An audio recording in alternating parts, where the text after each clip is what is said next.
बिस्मिल्लाहिर्रहमानिर्रहीम, अस्सलाम वालेकुम वरहमतुल्लाह। आप देख रहे हैं मेरा यूट्यूब चैनल। मैं हूं उमर अब्दुल्ला। आज आपको एक ऐसी खबर के बारे में बताना चाह रहे हैं जो हमने बचपन में सुना था कि जैसा करोगे वैसा भरोगे। ये हुआ है हमारे चीफ जस्टिस ऑफ पाकिस्तान जो हैं काजी फायज़ साहब, उनके साथ जब वो अपने अहल खाना के साथ एक बेकरी पर गए, कुछ सामान उन्हें ख़रीदना था, तो उनके साथ एक वहाँ पे मामला जो है दरपेश आया। अफसोसनाक खबर भी इसको कह सकते हैं, दिलचस्प खबर भी कह सकते हैं।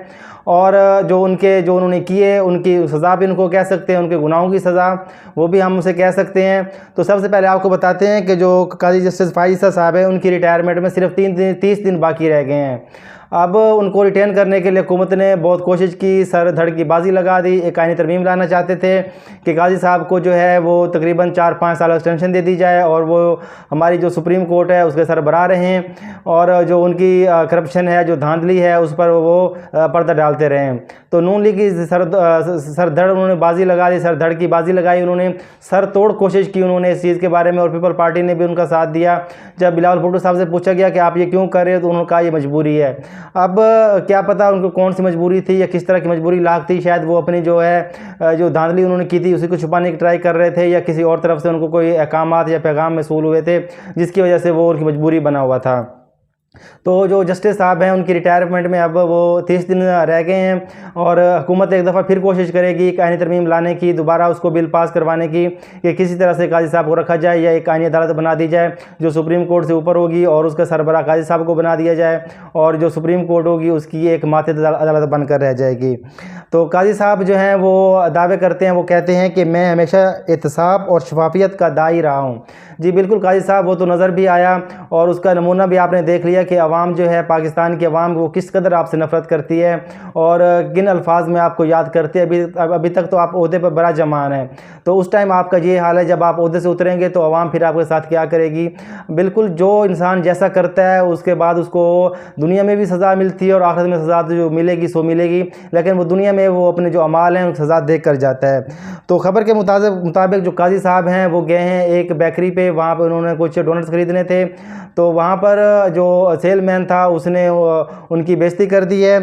तो हुआ क्या, मामला ये था कि उसने पूछा कि आप ईसा फाइज़ हैं। एक दफ़ा पूछा, फिर दूसरी दफ़ा पूछा, जो खातून साथ थी उनके काजी साहब के, उसने काजी साहब को बताया कि जी आपका पूछ रहे हैं कि आप फ़ैज़ ईसा हैं, तो उन्होंने कहा कि जी हाँ मैं फ़ैज़ ईसा हूँ। तो उसने आगे से कहा कि लानत तो आप पर। एक दफ़ा नहीं, 2 दफ़ा नहीं, 3 दफ़ा उसने कहा कि लानत तो आप पर, लानत तो आप पर, लानत तो आप पर। तो उसके बाद अब खबर ये आई है कि वो जो है बेकरी वाला जो वो सेलमैन था उसको वो उठा लिया गया है और उसके अहल खाना को भी उठा लिया गया है। उसको कोई पता नहीं वो कहाँ पे है और शायद उसको किसी ऐसे नामालूम मकाम पर ले गए हैं और उसको मार पीट कर उससे माफ़ी मंगवाई जाएगी या उसका जो सॉफ्टवेयर है वो अपडेट करने की कोशिश की जाएगी। तो सॉफ्टवेयर इस तरह अपडेट नहीं हुआ करते। सॉफ्टवेयर अपडेट करने के लिए आपको इंसाफ करना पड़ता है, अदल करना पड़ता है। जिस कुर्सी पर होते हैं आप उस कुर्सी के साथ इंसाफ करना पड़ता है और जो अवाम है उसके साथ इंसाफ करना पड़ता है। यही काजी साहब थे जब एक सियासी पार्टी पर क्रैकडाउन हुआ और उनके लोगों से प्रेस कॉन्फ्रेंस करवाई गई, उनको मारा गया, घसीटा गया, उनके घरों में घुसा गया, उनकी चादर चार दीवारी का तकद्दुस पामाल किया गया। तो ये काजी साहब सोए रहे, इनको किसी चीज़ का भी कोई एहसास नहीं था। तो आपको वो वीडियो दिखाते हैं जिसमें काजी साहब की इंसल्ट की गई है, ज़रा आप भी मुलाहिज़ा करें।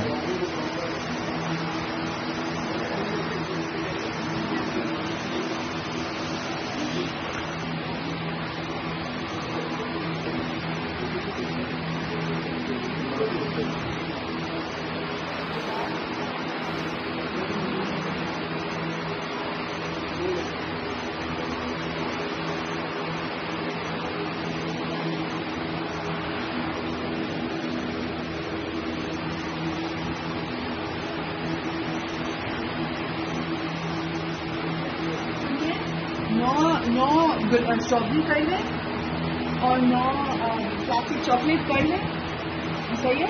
वो अलग अलग डब्बे में, फिर एक और डब्बा खोल लें। आगे ये डब्बा इतना बड़ा नहीं होगा। एक डब्बे में कितने आते हैं? एक डब्बे में कितने आते हैं? आप ईसा फाइव हैं? आप ईसा फाइव हैं? आप ईसा फाइव हैं?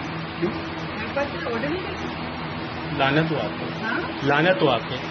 लानत हो आपको। लानत हो आपके, मैंने कहा। आपने कॉल किया? जी हाँ, तो ये वीडियो आपने मुलाहिजा की 1, 2, 3 दफ़ा उनको कहा गया कि लानत हो आप पर, लानत हो आप पर। काजी साहब, जो आपने किया है पाकिस्तान की आवाम के साथ, जिस तरह से आपने अदल इंसाफ का मजाक उड़ाया है, तो बिल्कुल वो आपके जुर्मों की सज़ा, जो आपने जुर्म किए हैं, जो आपने जो इंसाफ की धज्जियाँ उड़ाई हैं, तो वो उसकी सज़ा जो है आपको अभी भी मिल रही है जब आप ओहदे पे बड़ा जमान है।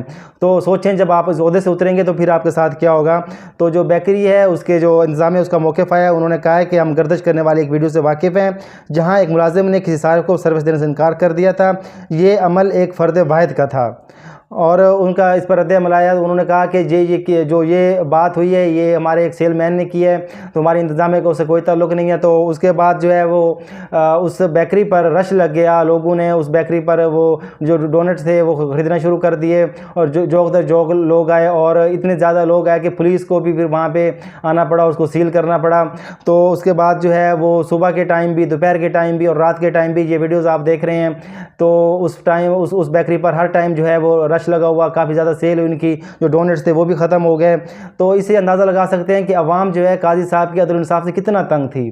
तो किस हद तक वो जो इंसाफ अपना है उसको गिराते थे, उसका मेयार गिराते थे और 1-2 सियासी पार्टियों को तहफ़्फ़ुज़ के लिए या ताकतवर इदारों के तहफ़्फ़ुज़ के लिए वो काम कर रहे थे।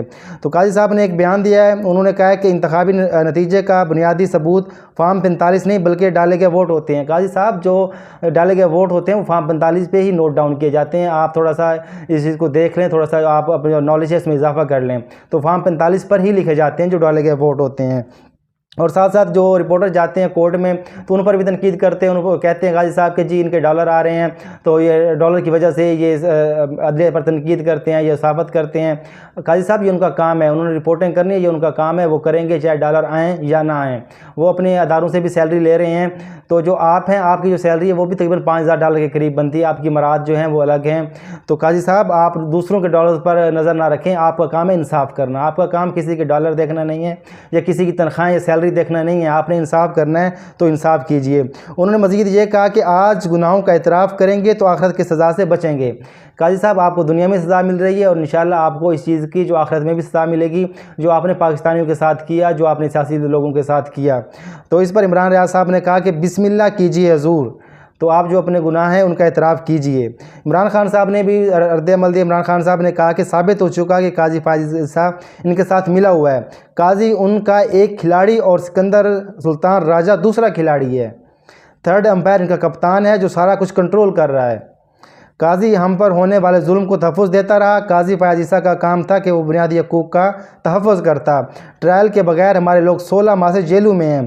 काजी फ़ाइज़ ईसा ने एक भी जुडिशल इंक्वायरी नहीं करवाई। तो इमरान खान साहब बारहा कहते रहे हैं कि 9 मई की इंक्वायरी करवाएं, जो हमारे लोग पकड़े हुए हैं उनके केसेस सुने। तो काजी साहब जो हैं वो तख़ीरी हरबे इस्तेमाल कर रहे हैं और वो चाह रहे हैं कि किसी तरह से इस पॉलिटिकल पार्टी को जो है वो कुचला जा सके और इसको विक्टिमाइज़ किया जा सके। तो उनके उस बयान पर जो है शहबाज गिल साहब का मौक़िफ़ आया था जब उन्होंने कहा था कि अपने गुनाहों का इतराफ़ कर लिया जाए। तो शहबाज गिल ने कहा था कि सोचें जब शैतान बख्शिश के तरीके बता रहा हो, कि काजी साहब जो हैं अब वो जाने वाले हैं तो वो अपने आप को पाक साफ़ रखना चाहते हैं और अपनी बातों से ही लोगों को वो दिल लुभाना चाहते हैं। हालांकि लोग जो हैं उनकी असलियत जान चुके हैं और उनकी खातिर मदारत उन्होंने करना शुरू कर दिया। काजी साहब डरें उस वक्त से कि जब इससे भी संगीन नतीजे आपको देखना पड़े। तो इसके साथ साथ आपको बताते हैं कि काजी साहब ने एक बयान दिया था अप्रैल 2023 में। तो उसमें उन्होंने बहुत ही इस्लाम से रिलेटेड या दीन से रिलेटेड या उन्होंने मुनसफ़ाना बात करने की कोशिश की थी। तो वाकई काजी साहब बातें जो आप करते हैं उसको अमली तौर पर भी उनका मुज़ाहरा करें, ये ना हो कि आप अपना जो बुग़्ज़ है वो लेकर बैठे रहें। उन्होंने कहा था कि खलीफा वक्त ने तनकीद से बचने के लिए इमाम अबू आज़म हनीफ़ा को काज़ी उल क़ज़्ज़ा का एक ख़ुसूसी ओहदा ऑफ़र किया। ये ओहदा पहले मौजूद नहीं था मगर उन्होंने जो ओहदा कबूल करने से इनकार कर दिया था। ये आपको वीडियो भी सुनवाते हैं उन्होंने क्या कहा था। इमाम अबू हनीफ़ा के ज़माने में अबू हनीफ़ा वो तनकीद करते थे जजेस के फैसलों पर। बड़े जज परेशान हुए, वो खलीफा से उन्होंने जाके कहा ये इसको बोले तनकीद करना बंद करे क्योंकि हमारी माशरे में इज्जत कम होती है। तो उनको पैगाम दिया भाई आप ज़रा तनकीद छोड़ दें। उन्होंने कहा नहीं मैं तो नहीं छोड़ूंगा, ये तो मेरा दीनी फ़राइज़ में शामिल है। फिर उनको काज़ी उल क़ुदा का एक खास ओहदा बनाया गया उनके लिए। उससे पहले ये ओहदा नहीं था कि भाई तुम ये बन जाओ। उन्होंने इनकार किया, उन्हें कोड़े खाए, उन्होंने पता नहीं क्या किया, उन्हें मुसीबतें, जेल गए। जी हाँ, तो ये वीडियो मुलाहिज़ा की और बातों से काजी साहब लगते हैं कि जैसे वो बहुत बड़े वो है, इंसाफ पसंद है, मुनसिफ हैं, लेकिन जो अपने अमल है उससे नहीं लगते। काजी साहब के लिए ये आई ओपनर था जो उनके साथ एक बेकरी में हुआ। तो अब बेहतर है कि वो अपना जो किबला काबा है वो दुरुस्त कर लें और अपने जो गुनाह है उनसे माफ़ी मांग लें, और किसी एक महीना रह गया उसमें कुछ नेक नामी कमा लें और अदलिया को मज़ीद गिराने से या मज़ीद जो पाकिस्तानी अवाम उन पर जुल्म करने से वो तौबा करें। और ख़बरें कुछ मज़ीद भी आपको बताएंगे अगले व्लॉग में। तब तक के लिए मुझे दी इजाज़त। पाकिस्तान जिंदाबाद।